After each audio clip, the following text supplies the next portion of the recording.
Hello everyone, welcome to Astro Psych, and today I want to talk about the topic of whether or not INTJs are insensitive. You'll see in a lot of MBTI communities and discussions that people often refer to INTJs as these harsh types of people who are just going to give their opinions without care for the emotions of others. And I don't really think that's an actual representation of the INTJ personality type, or specifically the introverted intuitive dominant types that Jung proposed, and I want to talk about that today. Let's get into it.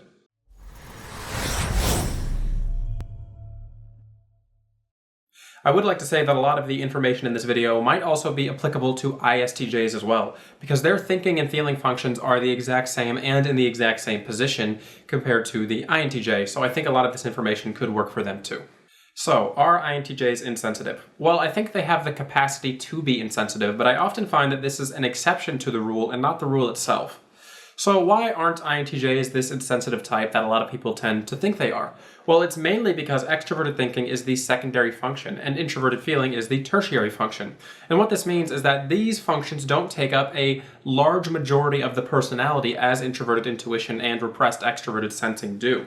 The auxiliary and tertiary functions don't play this kind of major role in controlling the psyche. And what this means is that INTJs aren't going to approach situations through that thinking or feeling lens as often as they are going to approach them through the introverted intuitive lens.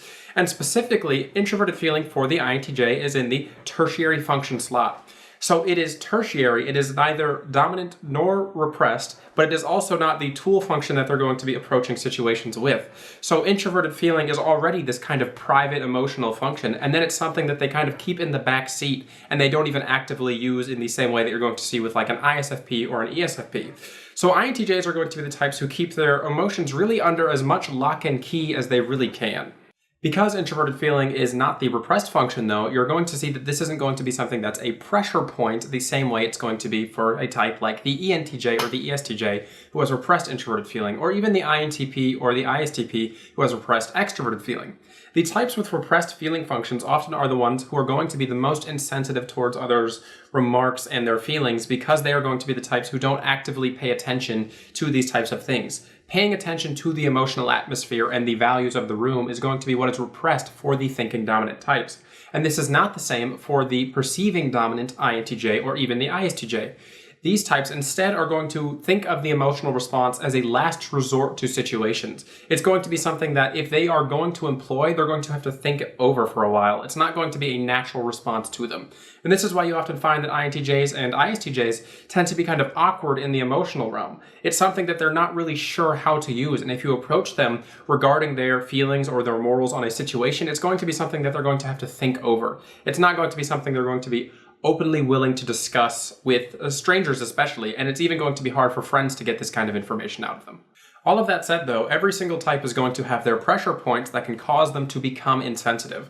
So what are INTJ's pressure points? What's going to cause them to ignore the needs of others and become this insensitive person like you might see? Well, it's if you go up against whatever their introverted intuition goal is. If you stand up against whatever their plan for the future is, the INTJ is going to be the type who's going to likely lash out against you in some way, or they're at the very least going to ignore you. And this is because to the introverted intuitive dominant, whatever they have perceived, whatever their vision is the ultimate inner need for them. It's something that they have to pursue. It's an inner must. And if you stand in the way of this inner must for the introverted intuitive, they're going to be the types who are going to get rid of you quickly. And that sounds mean to say, but this is especially true for the INTJ compared to the INFJ, for example, who has extroverted feeling.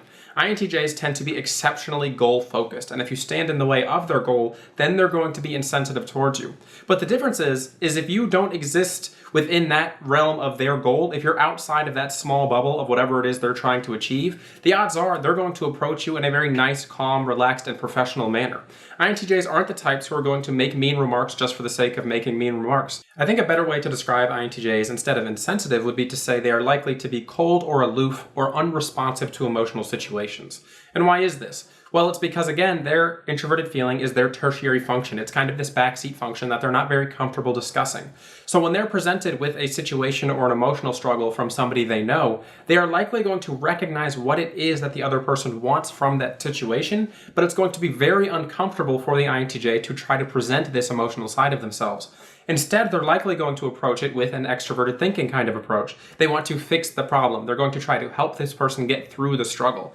But that's going to be something that especially the feeling types might see as insensitive, because the feeling types might just want emotional support, and the INTJs aren't going to be the most comfortable giving this type of support. And I think that they're going to be even less comfortable giving this type of support compared to even the thinking dominant types, who have this feeling function on the repressed side of their psyche that still takes up a large portion of their personality. To INTJs, introverted feeling is this small portion of their personality that they try to keep locked away. It's not going to be something that they're going to be very comfortable discussing.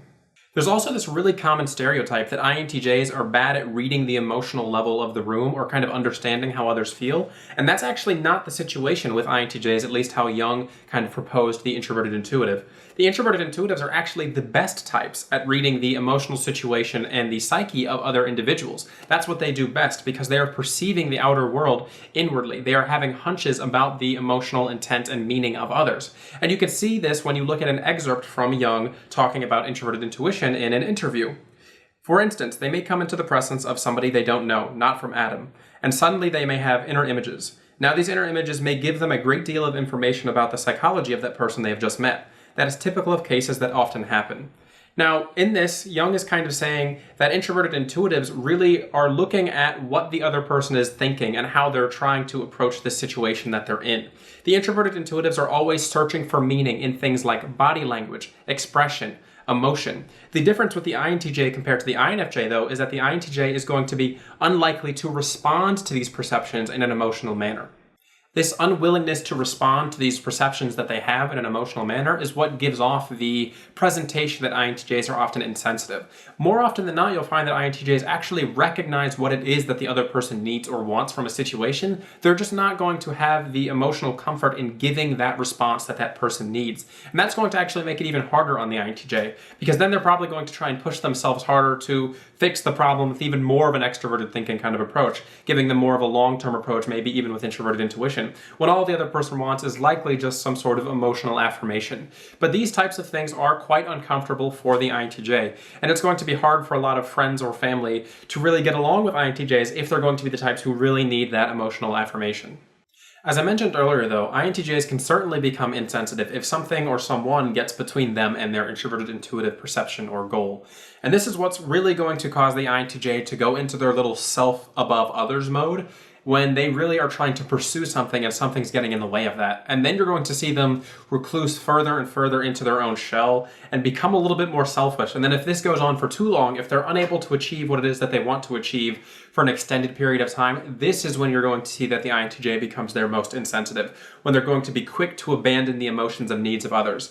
And this is because, again, that introverted intuitive perception is an inner must to the INTJ. And because they don't have extroverted feeling like the INFJ, they're not going to be considering the needs of others in the same way that INFJs are. Even if they're willing to perceive what others are needing and seeing how they're going to react to these kinds of situations, the INTJ might be willing to ignore these things if it's going to allow them to achieve their goal.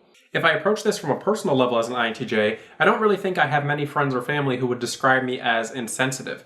Maybe when I was younger, maybe when I was a teenager and the extroverted thinking was really starting to make its appearance in my life, I would put up that cold and sensitive wall. But as I matured and kind of found the balance between introverted intuition and extroverted thinking, I really evened back out into the more calm, introverted, intuitive approach to life. And that's what you're going to see with the IJs, specifically ISTJs, INTJs, INFJs, ISFJs, is that they're going to be the types who tend to be the most calm when approaching situations because they are introverted perceiving dominant types. They want to take in all of the information before they give their rational decision for that thing that they are perceiving. And in my opinion, this is what often leads the IJs to be very Zen types. And I've actually had people refer to me as Zen, as well as cold or emotionally unresponsive. I'm not someone who's going to respond with anger. I have almost no temper. And I'm not the type who's going to insult somebody just to insult somebody. It takes a lot to get emotional response from me, and I think that you're going to find that's likely the case with a lot of INTJs. Alright everybody, I hope you've enjoyed this discussion on INTJs and whether or not they are insensitive. I think if you really look at INTJs through the lens of how Jung and even Briggs described them, you'll see that many INTJs aren't really this insensitive type of person. They're very goal-focused and they're very driven towards those goals, but they're not going to be the types of people who are usually actively putting others down or getting into arguments. They tend to almost have no temper on average, and they're not going to be the types who are emotionally responsive in a positive or negative way. And I would say that's even one of the greatest weaknesses of the INTJ, is that their emotional responsiveness to situations is too low for most people's needs and for most other types' needs. They're going to be the types who aren't really going to respond with anger or happiness in situations where it's really required. Thanks for watching, and if you enjoyed this video and you'd like to support me as a content creator, then please consider supporting me on Patreon. Every little bit helps, and I will include a link to that in the description box below. Other than that, I'd like to remind everybody that I do have personality typing sessions available at my website, asurapsych.com, if you're interested in working with me to find out what your personality type is and what that means for you. This has been Asura at Asura Psych. Have a good one.